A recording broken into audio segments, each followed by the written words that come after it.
언젠가 얘기한 기억이 납니다. 톨스토이의 단편집에 나오는 이야기입니다. 톨스토이의 단편집은 러시아의 민화를 시리즈로 묶어놓은 것이지요. 그 중에 사람에겐 얼마만큼의 땅이 필요한가라는 단편이 있습니다. 이 소설은 시골의 농부 바흐이 자기 땅을 넓혀가는 이야기를 담고 있습니다. 바흐은 열심히 일하고 재테크를 잘하여 많은 땅을 소유하게 되었습니다. 그러던 어느 날 한 장사꾼으로부터 기상천외한 이야기를 듣게 됩니다. 러시아의 어떤 곳에는 술과 선물로 촌장의 마음을 기쁘게 하면은 원하는 땅은 얼마든지 얻을 수 있다는 이야기였습니다. 바흐의 마음이 설레기 시작했습니다. 지금까지 열심히 돈을 벌어서 땅을 넓혀왔으나 그에게는 만족함이 없었기 때문입니다. 그는 한 하인을 데리고 길을 떠났습니다. 마침내 상인이 말하던 촌장을 만나 술과 선물을 건네며 자기가 들은 이야기가 사실이냐고 물었습니다. 촌장은 바흐이 마음에 들었던지 하루치의 땅을 가지시라 라고 말했습니다. 바흐는 하루치가 얼마냐고 묻자 하루를 사방으로 걸은 만큼의 땅이다 라고 얘기해 주었습니다. 하지만 반드시 해가 지기 전에 돌아와야 한다 라는 말을 덧붙여 주기도 했습니다. 그날 밤 바흐는 흥분했습니다. 너무 좋아서 잠이 오지 않았습니다. 새벽녘에 잠깐 잠이 들었는데 놀라서 깨어보니 벌써 날이 밝아오고 있었습니다. 그는 촌장과 마을 사람이 있는 언덕 위로 달려갔습니다. 바흐는 하루 걸음만큼 내 땅이 된다는 기쁨과 어떻게 해서든지 많은 땅을 차지하겠다고 다짐합니다. 태양이 떠오르자 바흐는 펼쳐진 땅을 향하여 힘껏 걸어갔습니다. 조금의 시간도 낭비하지 않고 앞을 향해 걸었습니다. 가면 갈수록 땅은 기름졌습니다. 끝이 보이지 않을 정도로 비옥했습니다. 바흐는 조금만 더 하면서 자기 땅을 넓혀갔습니다. 어느 정도 이르자 이제는 돌아가야 되겠다고 생각합니다. 바흐는 부지런히 출발점으로 돌아옵니다. 쓰러질 듯 피곤했지만 걸음을 멈추지 않았습니다. 얼마나 애썼던지 그의 신발은 벗겨지고 발은 찢어져 피가 나고 있었습니다. 그는 혼잣말로 중얼거립니다. 내가 너무 욕심을 부렸어. 욕심 때문에 일을 망친 거야. 해지기 전에 출발점에 간다는 것은 불가능해. 중얼거리는데 그의 입안은 바삭바삭 타들어갔습니다. 심장은 망치질하듯이 두근거렸고 다리는 흐느적거리기 시작했습니다. 바흐는 이러다가 죽으면 어떡하지 하는 두려움이 몰려왔습니다. 그렇다고 해서 걸음을 멈출 수는 없었습니다. 달리기 시작했습니다. 해가 넘어가려고 하는 찰나였습니다. 바흐를 쳐다보는 마을 사람들이 언덕 위에서 그를 향해 손을 흔들고 있습니다. 촌장은 배를 움켜잡고 웃고 있습니다. 바흐는 해가 떨어짐과 동시에 손을 뻗어 출발점에 도착합니다. 이때 촌장이 소리칩니다. 참으로 훌륭하오. 당신은 정말 좋은 땅을 차지했소 라고 말합니다. 하인이 다가와 바흐를 부축합니다. 그런데 엎드린 바흐의 입에는 피가 흐르고 있었습니다. 숨을 거둔 겁니다. 하인은 바흐를 위하여서 괭이를 들고 구덩이를 팠습니다. 바흐의 머리 끝에서 발끝까지 들어갈 2m 정도의 땅이었습니다. 바흐는 거기에 붙인 겁니다. 여러분은 얼마만큼의 땅과 돈이 필요하다고 생각합니까? 어떻게 해야 얼마나 가져야 만족한다고 여기십니까? 오늘 본문에 헌금에 인색한 고린도 교회를 향한 바울의 권면이 시작됩니다. 바울은 마케도니아 교인들의 헌금 이야기를 들려주면서 교훈하는데, 이 시간 마케도니아 교인들의 헌금이라는 제목으로 고린도 후서 강의 17번째 계속하고자 합니다. 하나님의 은혜가 우리 가운데 함께하기를 소원합니다. 먼저 고린도 교인들의 인색한 헌금 생활을 봅니다. 바울은 3차 전도 여행 중에 에베소 3년 사역을 마치고 마케도니아 지역에 머물고 있습니다. 지난날 예루살렘 교회 성도들의 궁핍한 소식을 들었기에 바울은 이방인 교회에 예루살렘 교회를 돕자고 헌금을 제안합니다. 예루살렘 교회를 돕는 것은 영적 은혜에 보답하는 것이기 때문이었습니다. 예루살렘 교회는 교회의 모체로서 수많은 교회들을 해산하고 전도자와 지도자를 파송한 교회였습니다. 그러나 여러 해 반복된 흉년과 유대인들의 박해로 성도들의 생활은 궁핍해졌습니다. 유력한 성도들은 신앙의 자유를 찾아 정든 고향을 떠났습니다. 그러니 예루살렘 교회의 재정은 더 힘들어지고 가난한 성도들은 기댈 곳을 잃어버렸습니다. 유대인들에게 구제가 있었지만은 성도들은 이미 유대교회에서 출교되었기에 구제에서도 제외되고 말았습니다. 이런 예루살렘 교회의 안타까운 소식을 들은 바울은 자신이 세운 이방인 교회를 다니면서 예루살렘 교회를 위하여 특별 헌금을 하자고 제안합니다. 모든 교회가 기쁨으로 동참했습니다. 또한 헌금을 전할 교회의 대표들을 보내가지고 바울이 예루살렘으로 가는 길에 동행하도록 만들었습니다. 그런데 고린도 교회는 바울의 특별 헌금을 요청받은 지 1년이 지났는데 아무런 소식이 없는 겁니다. 사실 고린도 교회는 아가야 지방의 수도에 위치한 교회입니다. 고린도의 동과 서는 바다가 펼쳐져 있고 아시아와 로마를 연결을 하는 중심 도시와 같았습니다. 많은 돈과 물자들이 몰려드는 부유하고 사치스러운 도시였습니다. 그러니 고린도 교회의 성도들 역시 많은 부자와 지식인들이 모여있는 교회였습니다. 쉽게 말하자면 부자교회였던 것이지요. 그런데 고린도 교인들은 이런저런 이유를 대면서 헌금을 시작을 했는데 매듭을 짓지 않는 겁니다. 바울의 마음은 초조했습니다.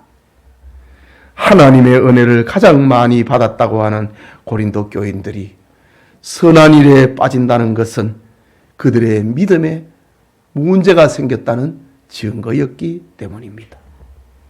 그래서 바울은 눈물로 본서 고린도 후서를 기록을 하고 아들 같은 제자 디도에게 전달하라고 합니다. 그리고 디도에게 예루살렘 교회를 위한 특별 헌금을 다시 동참하라고 권면하라고 말합니다. 본문 6절을 봅니다. 이러므로 우리가 디도를 권하여 그가 이미 너희 가운데서 시작하였은즉 그 은혜를 그대로 성취하게 하라. 시작한 것을 매듭을 짓도록 하라. 라고 디도에게 미션을 주어서 보냈지요. 둘째로 마게도니아 교회의 모험적 헌금을 소개합니다. 본격적으로 본문 1절을 봅니다. 형제들아, 하나님께서 마게도니아 교회들에게 주신 은혜를 우리가 너희에게 알리노니 라고 합니다. 여기 마게도니아 교회란 빌립보 교회, 데살로니가 교회, 베레아 교회 이런 교회들을 말하는 겁니다. 바울은 고린도 교인들에게 어린 마게도니아 교인들이 받은 하나님의 은혜를 들려주고 있습니다. 그렇다면 마게도니아 교인들의 헌금은 어떠했을까? 몇 가지 특징이 본문에 나타납니다.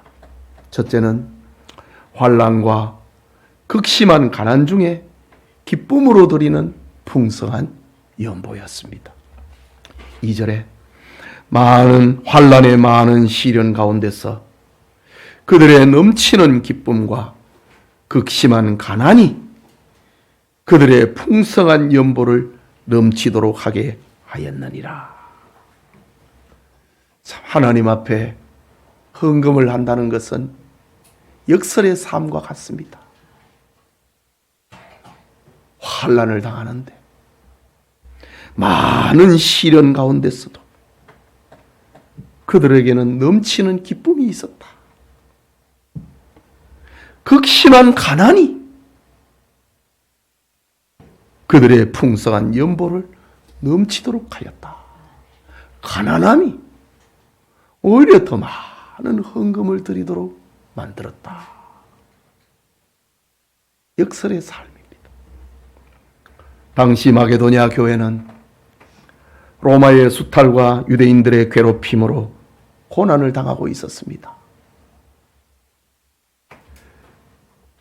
지난날 데살로니가 교회에 바울이 2차 전도 여행 중에 가서 교회를 세울 때 유대인들이 폭동을 일으켜가지고 3주 만에 바울은 피난해야 했지 않습니까?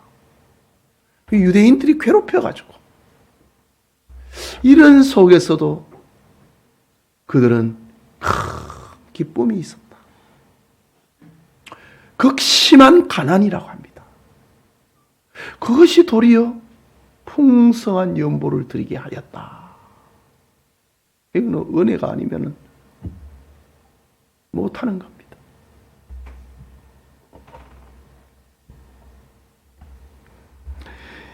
그럼에도 예루살렘 성도들을 돕자는 바울의 제안에 기쁨으로 받았고 풍성한 연보를 드렸다고 합니다. 자, 이게 마케도니아 교인들이 예루살렘 교회를 돕자고 하는 그 특별 연보에 동참하는 것이 구원받았다고 하는 증거처럼 느껴졌다는 말입니다. 그게 기쁨이지요. 극심한 가난이 도리어 풍성한 연보를 드리게 하는 힘이었던 겁니다. 우리는 연보께에 2렙돈을 넣은 가난한 과부를 생각하게 됩니다. 예수님은 바리새인들은 풍족한 중에 헌금을 냈지만은 과부는 가난한 중에 자기의 모든 소유, 생활비 전부를 넣었다고 칭찬했지요. 마게도니아 교인들은 환난과 극심한 가난 중에도 기뻐하였고 연보하였고 풍성히 헌금했다고 합니다. 여러분, 요즘 금값이 많이 오른다고 하지요. 사회가 불안하기 때문입니다. 전쟁이 나면 돈은 휴지가 되거든요. 그래서 세계 어디에나 통하는 게 금입니다. 금, 돈은 환난 날의 생명줄과 같은 겁니다. 돈 없으면 피난도 못 가잖아요. 그런데 마게도니아 교인들을 보면은 환난의 많은 시련 가운데서 그들의 넘치는 기쁨과 극심한 가난이 그들의 풍성한 연보를 넘치도록 하였다라고 합니다. 미래를 생각하고 자식 생각하기보다도 하나님을 생각할 때 할 수 있는 겁니다. 아이고, 우리 아이들은 어째 살지? 그거 생각하면 연보 못합니다. 저축하기 바쁘지요. 금 모으기 바쁩니다. 또 마게도니아 교인들의 헌금 생활은 힘에 지나도록 자원하여 드린 헌금이라고 합니다. 3절에 내가 증언하노니 그들이 힘대로 할 뿐 아니라 힘에 지나도록 자원하여 라고 합니다. 바울은 지금 그 인색한 고린도 교인들에게 이 마케도니아 교회의 헌금을 소개를 하고 있는 중이지요. 고린도 교회는 예루살렘 교인들을 돕자는 바울의 제안을 1년 전에 받았습니다. 그러나 아직까지 시행을 안 했습니다. 그러나 마게도니아 교인들은 다시 설명할 필요가 없었습니다. 그들은 자원하여 헌금했기 때문입니다. 그들의 헌금은 힘대로 했습니다. 아니, 힘에 지날 정도로 했습니다. 자원해서 했다고 합니다. 헌금은 강요한다고 해서 되는 게 아니지요. 하나님으로부터 구속의 은혜를 체험한 자의 감동으로 하는 것이 헌금입니다. 나를 써주심에 감사하는 것. 내 몸을, 내 시간을, 내 물질을 써주심에 감사하는 것. 그것이 헌금입니다. 그것이 봉사인 겁니다. 구속의 은혜에 감동하여 하는 것. 그것이 하나님이 받으시는 제물이 되는 겁니다. 여러분, 효자는 부모가 공경을 요구하기 전에 부모를 받들어 모십니다. 형제를 사랑하는 자는 형제가 궁핍함을 호소하기 전에 형제의 아픔과 궁핍을 돌아보는 것입니다. 마게도니아 교회는 궁핍한 예루살렘 교인들의 소식을 듣고 돕는 일에 자원했고, 우리도 써달라, 나도 써달라, 나도 함께하겠다.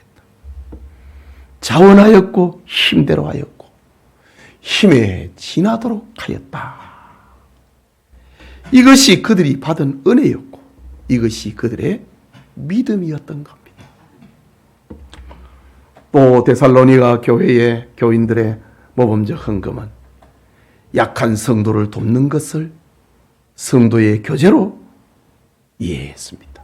4절을 보면은 이 은혜와 성도 섬기는 일에 참여함에 대하여 우리에게 간절히 구하니, 우리에게 간절히 구했다고 합니다. 우리를 써달라고 합니다. 우리도 참여하겠다고 합니다.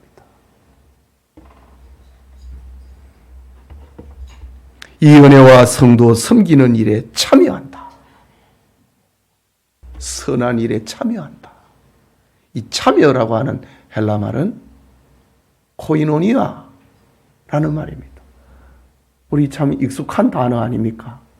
교제, 성도의 교제, 이걸 코이노니아라고 하는데, 이 마게도니아 교인들은 이 약한 교인들을 돕는다는 여기에 참여하는 것을 성도의 교제로 이해를 했습니다. 참여하는 일에 대하여 우리에게 간절히 구했다. 우리도 하게 해달라. 너 뭐 먹고 살라고 하느냐? 아니다. 나도 하게 해달라.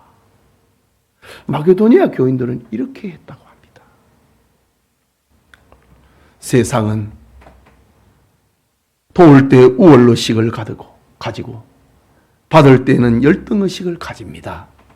그러나 교회는 돕고 도움을 받는 것을 성도의 교제로 이해했던 겁니다. 우리는 하나다는 거지요. 우리는 한 가족이다는 뜻이지요. 여러분, 유대인의 절기 중에 부림절이라고 하는 명절이 있습니다. 부림절은 하나님이 명령하신, 지키라고 명령하신 7대 절기에 들어가지 않습니다. 부림절은 하나님의 은혜를 받은 유대인들이 하나님께 감사하여 스스로 제정한 절기입니다. 이날은 페르시아 제국에서 모든 유대인들이 하만의 음모로 한날 한시에 죽게 되었지요. 그런데 하나님의 은혜와 이 은혜를 받았던 애쓰더 죽으면 죽으리이다고 하는 일사각오로 유대인들에게 구원의 날이, 죽음의 날이 구원의 날로 변했습니다. 푸림절, 푸르, 제비 뽑기라는 겁니다. 우리는 죽음이라고 하는 제비를 뽑게 되었는데 뽑아보니 생명이었다는 거죠. 그게 푸림절입니다. 죽음에서 구원받은 유대인들은 푸림절을 정하고 그들이 서로 공동체됨을 마음에 새기고 이날은 아무리 가난한 사람이라 할지라도 나보다 더 가난한 사람을 찾아서 도와주고 먹을 것을 갖다 준다. 이게 푸림절입니다. 우리는 하나다 이거지. 우리는 한 날 죽게 되었는데 우리는 다 그날 다시 살았다. 우리는 한 가족이다. 그래서 유대 사회에서 나보다 더 가난한 사람을 찾아다니고 도와주는 것. 이게 푸림절입니다. 마게도니아 교인들은 이처럼 바울의 가르침을 받아 약한 성도를 돕는 것을 성도의 진정한 교제로 이해했다는 겁니다. 또 하나는 하나님의 뜻에 따라 헌금했습니다. 5절에 우리가 바라던 것뿐 아니라 그들이 먼저 자신을 주께 드리고 또 하나님의 뜻을 따라 우리에게 주었도다.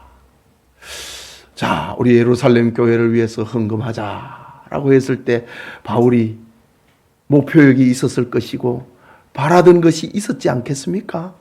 그 말입니다. 지금 우리가 바라던 것뿐 아니라 그들이 먼저 자신을 주께 드렸다. 헌금하는 것을 자기를 하나님 앞에 드리는 것으로 이해했다는 겁니다. 또 하나님의 뜻에 따라, 뜻을 따라 우리에게 주었다 라고 합니다.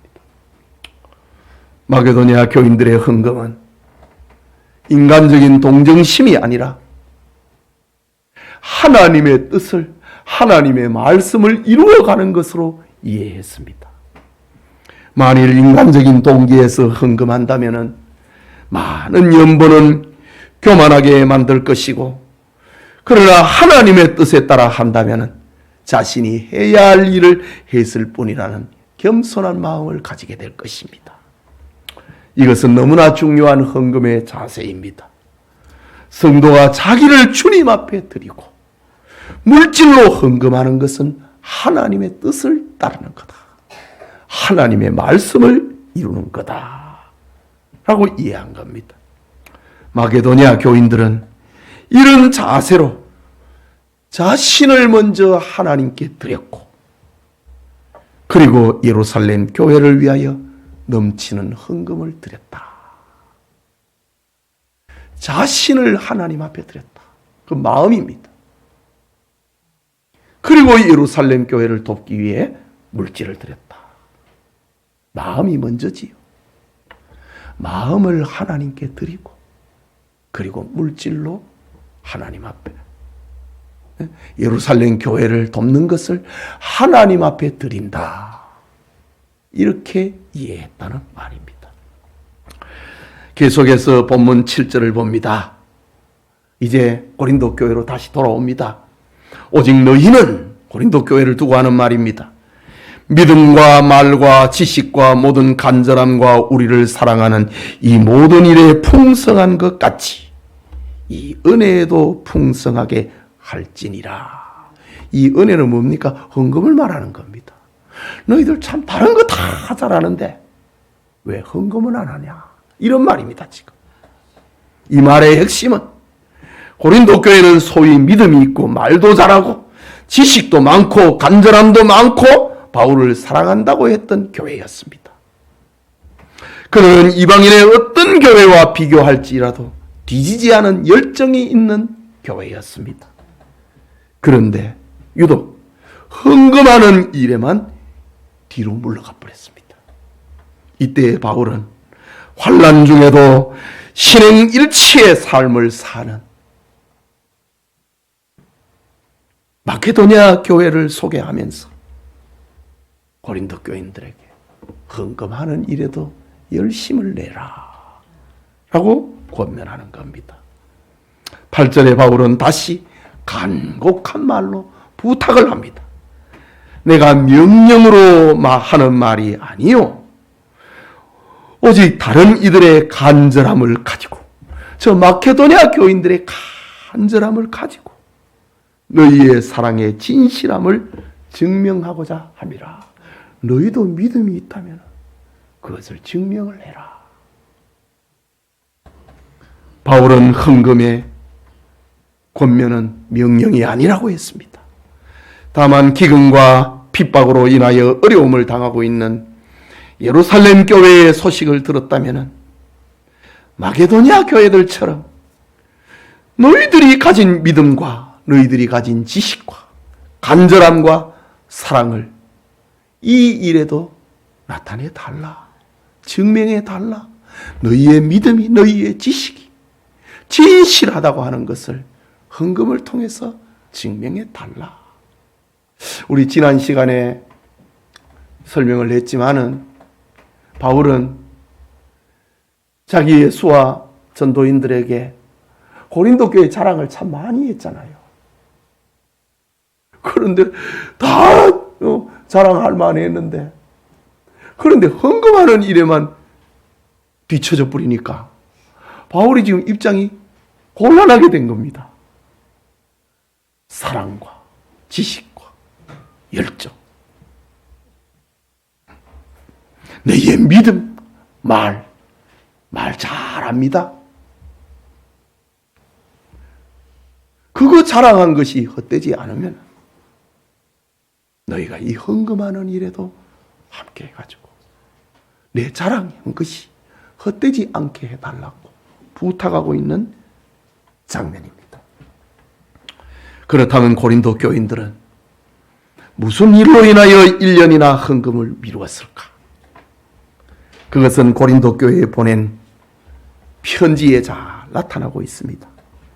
고린도 전후서를 보면 매 장마다 고린도 교회를 향한 바울의 책망이 등장합니다. 그들은 교회에서 당파 싸움을 했습니다. 부적절한 성관계가 일어났습니다. 신자 간의 법정 소송이 일어났고 음란에 관하여서 무감각했습니다. 결혼과 독신에 대한 잘못된 이해를 가지고 있었고 우상의 제물에 대해서 잘못 인식하고 있었습니다.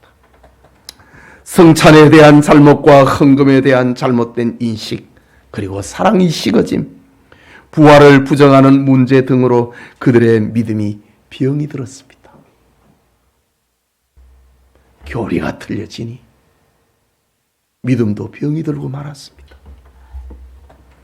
이처럼 고린도 교인들의 믿음에 문제가 생기니 전진할 수 없었고 잘할 수 없었던 겁니다. 지금도 교회에 분쟁이나 문제가 생기면 앞을 향하여 나아갈 수가 없습니다. 교회가 감당해야 할 사명에는 무관심하게 되고 마는 겁니다. 이런 고린도 교회가 우리에게 주는 교훈입니다. 교회가 시끄러우면 교회는 생산적인 일을 할 수가 없다. 잘하지를 못한다. 1년 전에 헌금하겠다고 시작했는데 안 하고 있다. 잘하지 않았다는 겁니다. 침체했다는 말이지요. 하나님 신앙에 문제가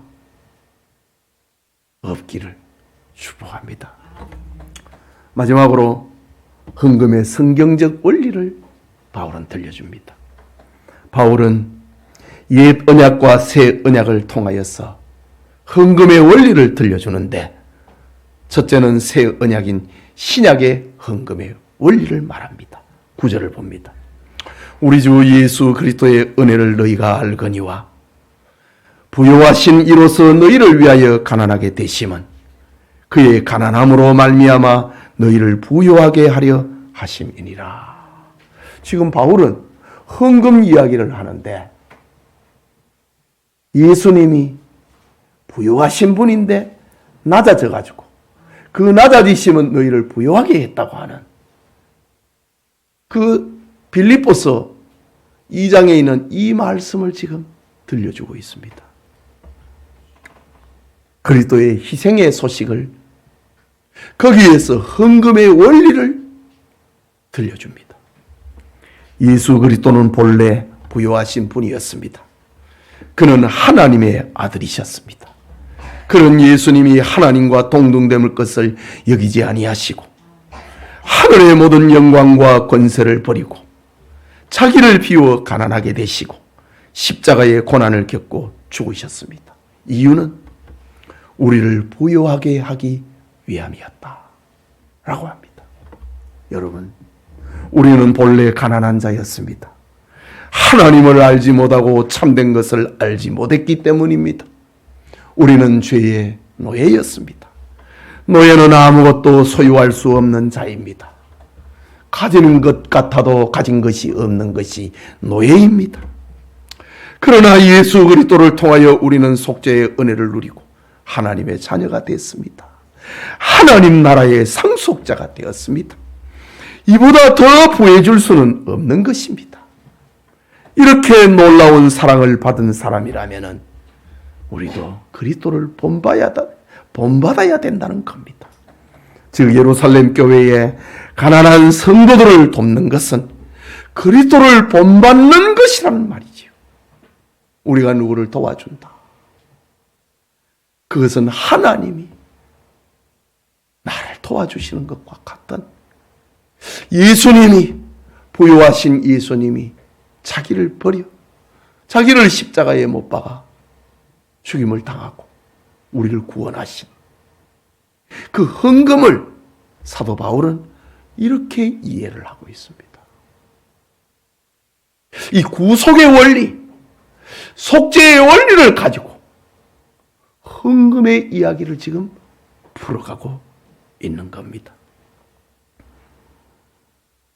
예루살렘 교회의 가난한 성도들을 돕는 것은 그리스도를 본받는 것이고 그것을 통해서 놀라운 하나님 사랑을 증명을 하고 보답을 하는 것이기 때문에 그렇다는 겁니다.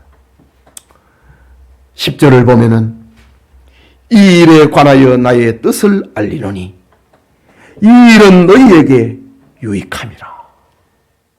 이거를 알려주는 것이 너희에게 유익하다.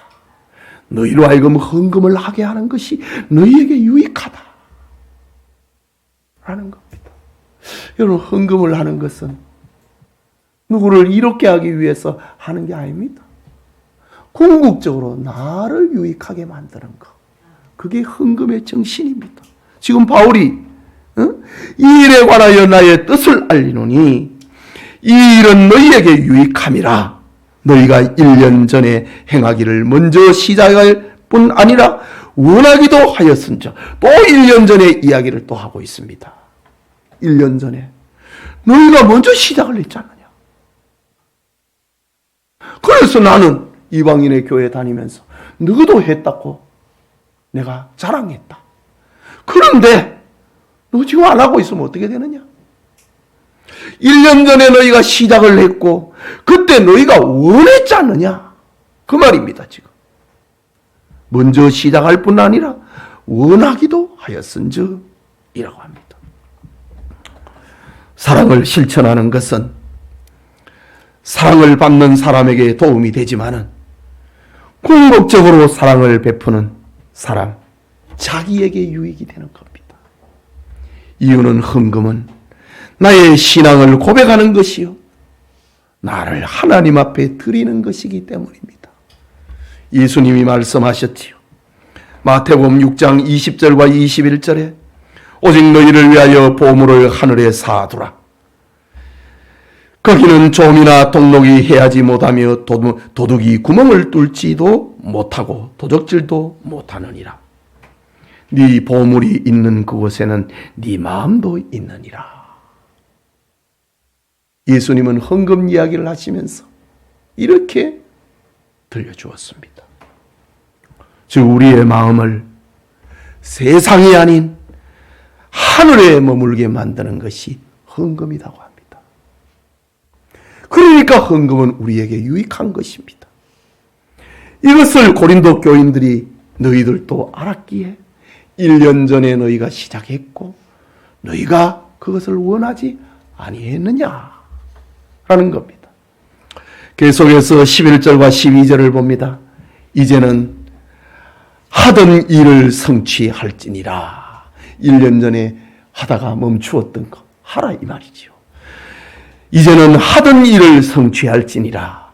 마음에 원하던 것과 같이 완성하되 있는 대로 하라. 할 마음만 있으면 있는 대로 받으실 터이요. 없는 것은 받지 아니하시리라. 마음이 없으면 하나님 안 받는다 이 말이지요. 바울은 고린도 교인들에게 그 시작한 것을 성취하고 완성해라.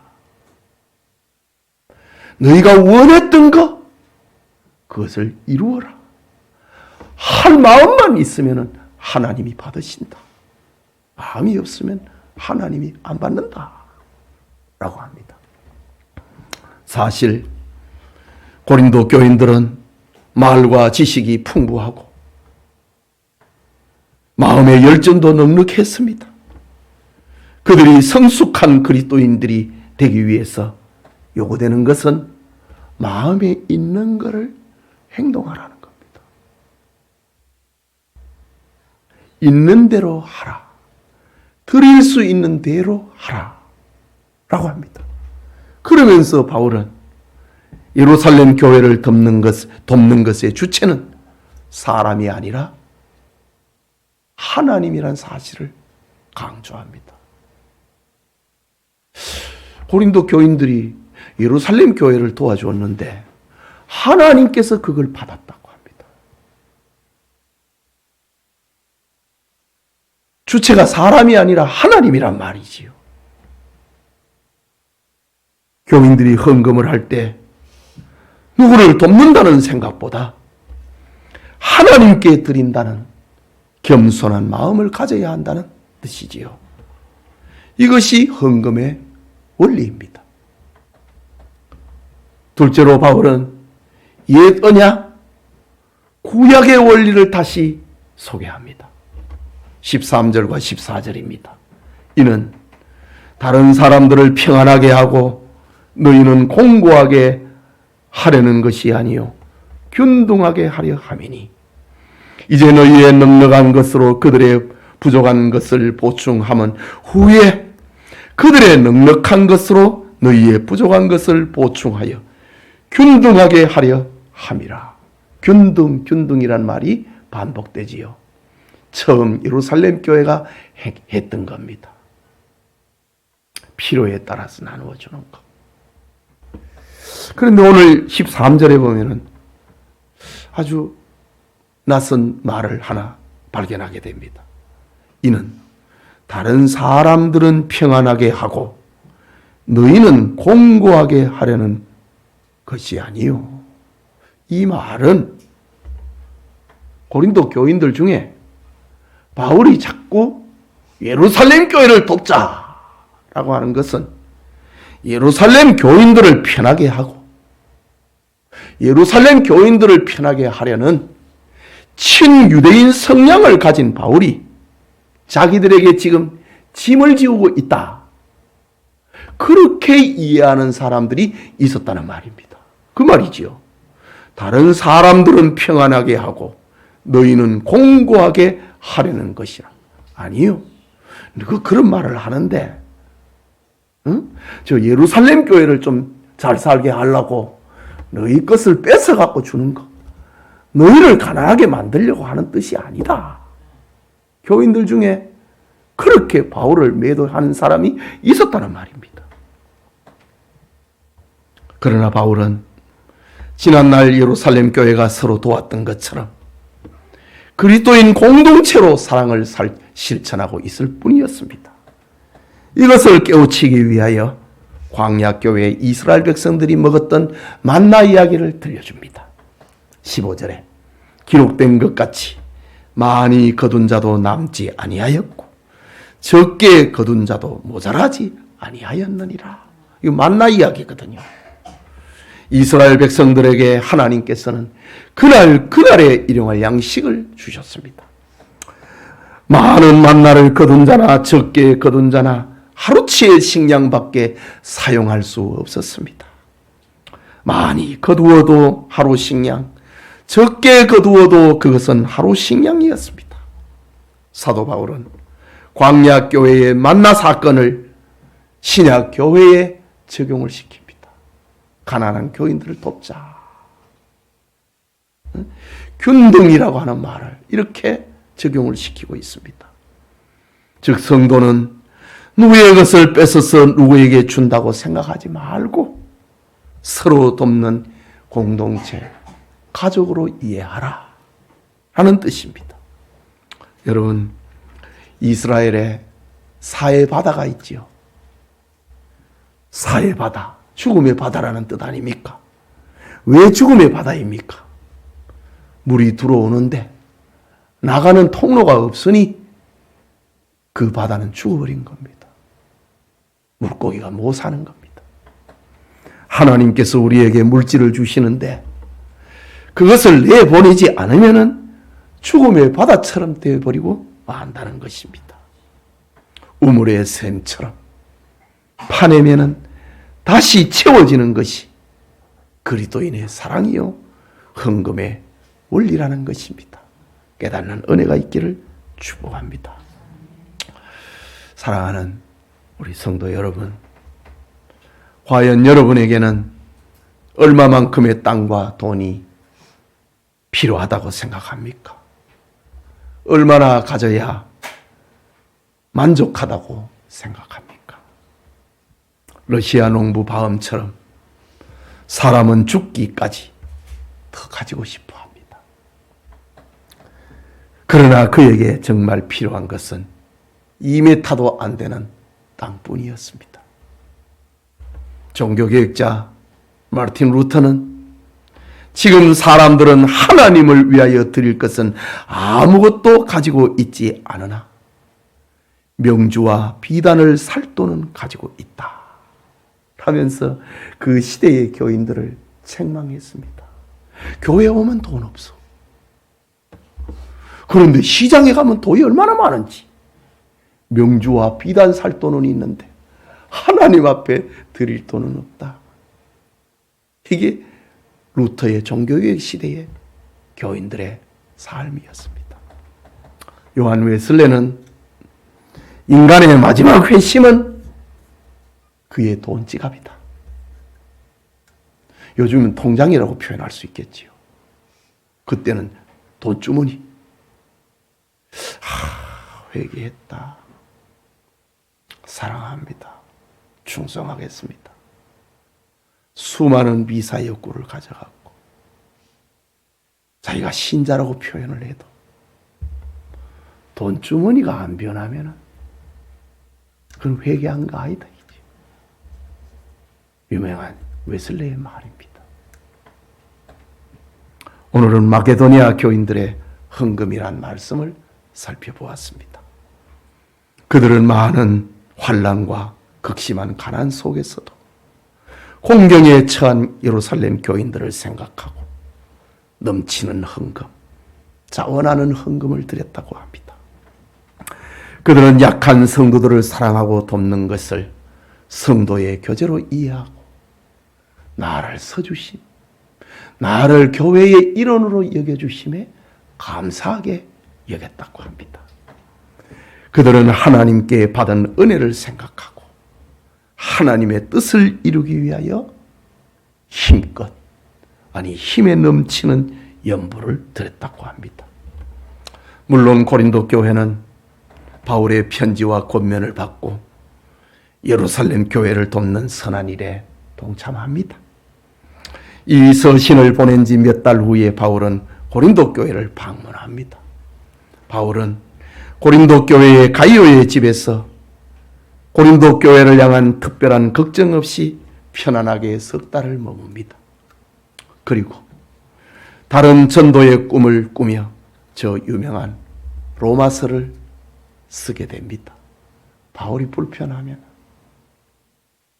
이 영감이 작동하지가 않지요.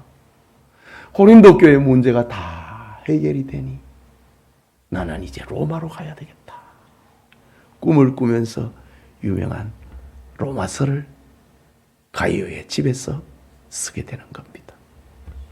여러분, 고린도 교인들처럼 우리는 21세기의 화려한 물질 문명의 혜택을 누리고 있습니다.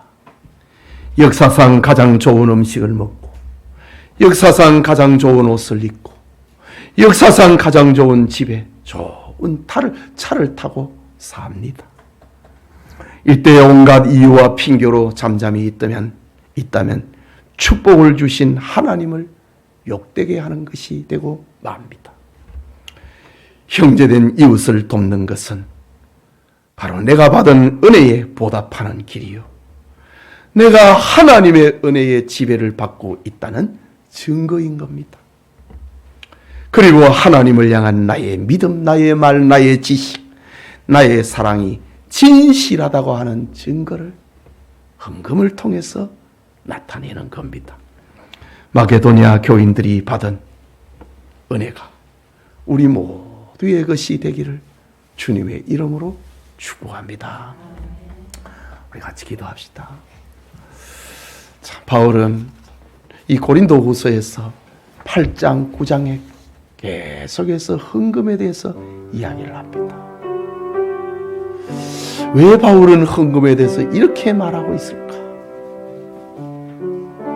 요한 웨슬레의 말처럼 돈 주머니가 회개하지 않으면 진실한 신자가 될 수 없기 때문입니다. 그래서 바울은 고린도 교회에 헌금 이야기를 이렇게 많이 하는 겁니다. 우리의 삶을 돌아보고 하나님이 나를 써주시고 나를 사용하심에 감사하는 구속의 은혜에 젖어진 교인이 되어야 됩니다. 이게 진짜 교인이거든요. 저 마게도니아 교인들이 환난 가운데, 환난 날의 힘은 돈입니다. 그래서 요즘 금을 사 모으잖아요. 무슨 일이 일어날지 모르니까. 그런데 마게도니아 교인들은 환난 날에 하나님 앞에 더 내놓았다고 합니다. 이게 신앙 아닙니까? 신자는 이렇게 사는 겁니다.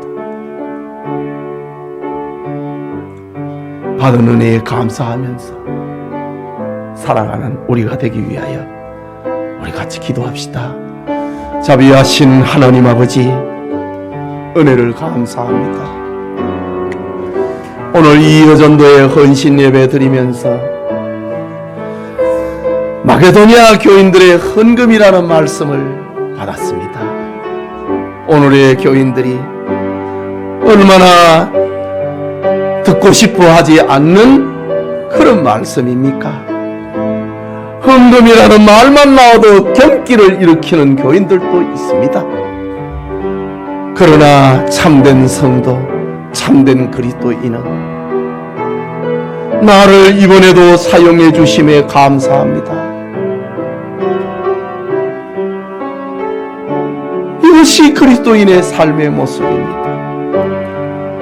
천당에 소망을 두고 하나님의 자녀로 살아가는 것, 시마다 때마다 하나님의 자녀된 증거를 나타내면서 살아가는 것, 이것이 그리스도인이라고 했습니다.